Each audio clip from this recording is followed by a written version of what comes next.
Okay guys, so selamat kepada yang menonton. So hari ini saya mengunjungi lagi Jambatan Batam Lopah. So keadaan pagi ni agak kurang, tak ada orang sangat lah. Tak macam first day. First day rasmi tu memang ramai gila orang yang datang sini. Nah,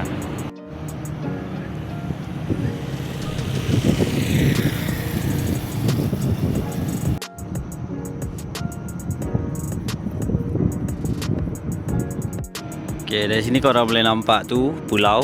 Yang pulau ni memang satu pulau ni je yang ada dekat sini. Yang satu lagi ada tapi dia berada di sana lah, ujung sana. Yang kecil tu korang nampak tak? Saya zoom tu, itu nama dia Pulau Burung. Okay.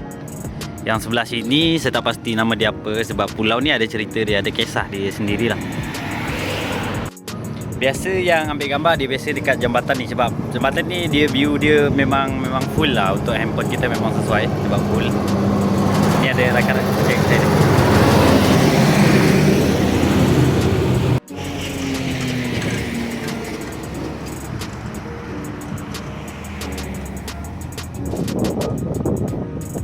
Okay, tadi saya sebelah sana, sekarang saya sebelah ni. Jadi kalau sebelah ni view dia cantik sebab di seberang Sebiau tu memang banyak sekali bukit-bukit ya. Jadi kalau orang nak tengok tu di belakang. Nah, dari sini pun korang boleh nampak jelas sekali bukit-bukit yang ada di Sebiau tu. Yang ada bukit, yang ada tahu di atas dia tu adalah pasar sebenarnya. Di bawah dia tu ada pasar.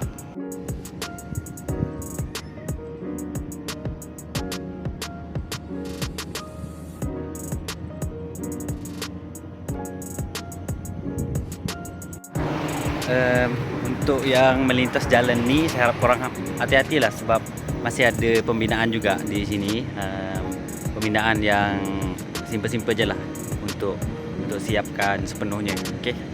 Jadi kalau di sini yang saya tengok pada hari ni ada orang jogging. Ada yang tegak gambar masih ada lagi.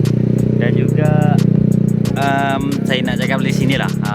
Untuk yang datang sini saya harap korang jaga kebersihan. Jangan buang sampah di atas jambatan ni lah, sebab malu nanti kalau orang tengok, orang datang ke tengok jambatan kita ni yang Sarawak ni tiba-tiba kotor kan.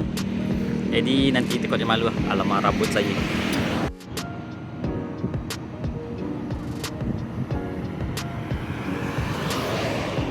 Okay guys, so video saya sampai di sini je. Video saya tak panjang. Mungkin lain hari saya upload lagi lah. Kalau ada apa-apa ke, saya akan upload dekat saya punya video, konten dan juga sebagainya.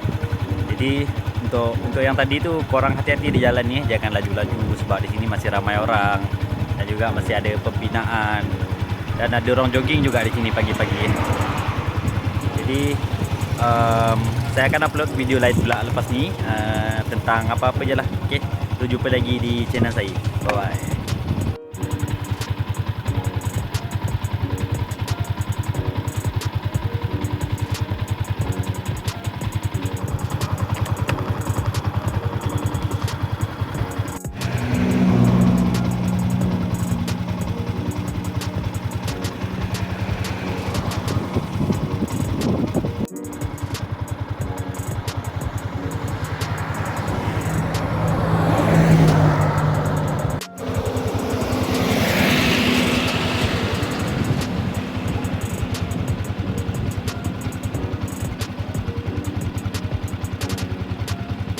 Okey, tiba masanya untuk kita balik untuk yang pagi ni.